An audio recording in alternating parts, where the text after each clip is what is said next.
friends than a cheese delivery man the day before Thanksgiving. Finally, we were seated. "So, what is it?" I asked impatiently. But my sister was busy looking at the menu. "Why don't we order first?" she said. "Cheddar ravioli for 2, she told the waiter. "With extra spicy tomato sauce." "Spicy," I groaned. "You know I get heartburn." Did I mention my sister can be incredibly annoying at times? Thea waved her paw. "Oh, please. You could use a little spice in your life. Besides, you'll have to get used to eating all sorts of food on our trip," she whispered, winking at me. "Trip? What trip?" I asked. "Shh. Shh. Do you want everybody to know?" she said, pinching my tail. "Well, what are you talking about?" I hissed. Thea glanced around. "Hold your whiskers. I think the waiter may be spying on us. He looks a little suspicious," she said. "Who on earth would want to spy on us?" I cried. My head started to pound. "If you only knew," my sister replied, looking very mysterious. I clenched my fists. I couldn't take it anymore. I climbed onto my chair and screamed, "What are you talking about?" Everyone stared. "Slimy Swiss balls. Someone got up on the wrong side of the hole today," said Thea, but she began talking anyway. "I found a map of an island showing the spot where treasure is buried," she squeaked. "The Emerald Eye." From under the table, she pulled out a yellowed piece of paper. "He found this map at the flea market," she continued. "Oh, Jerrykins, you must come with me. This is a once-in-a-lifetime chance," she finished excitedly. "First of all, don't call me Jerrykins. My name is Geronimo," I cried. "Second, I will be too busy at work. We are about to publish the next volume of Rodent Rules for Dummies. And besides, who ever heard of an emerald eye? It's ridiculous." Thea grabbed my paw and stared straight into my eyes. "But you're my big brother. You can't let me go on my own, Jerry Berry," she squeaked in her sweetest voice. My sister could convince a cat to cook dinner for her.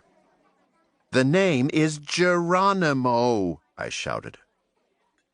That night, I drank about 10 cups of snoozy time tea, listened to my squeaky sound sleep tape, and counted grilled cheese sandwiches. Still, I didn't sleep one wink.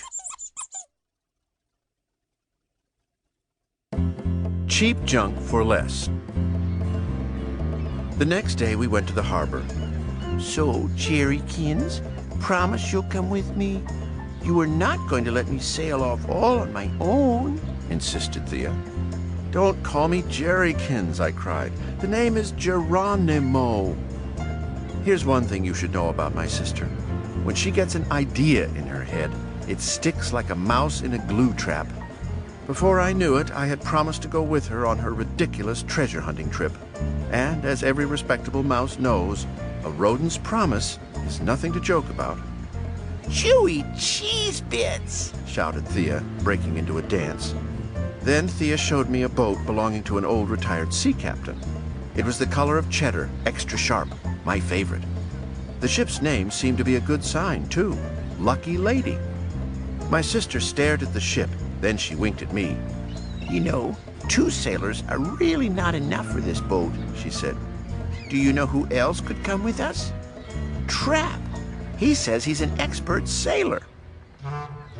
My memories of my cousin Trap Stilton, also known as Pushy Paws, were not very good. When he was young, he was a real nightmare. "Trap?" I sputtered. "But Thea, don't you remember when he tied my tail up in a knot? I had to wear the same pants for a week. And what about the time he dyed my whiskers with that purple grape juice?" But, as I said, when my sister gets an idea in her head, there's no stopping her. Minutes later, we stood in front of Trap's thrift shop, Cheap Junk for Less.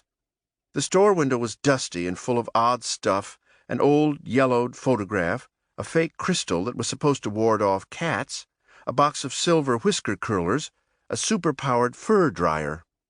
We went in. As the door opened, it triggered a bunch of small brass bells hanging from the ceiling. Inside, a plumpish mouse with short paws and a pencil tucked behind his ear sat with his feet up on a comfy reclining chair. He wore baggy blue pants.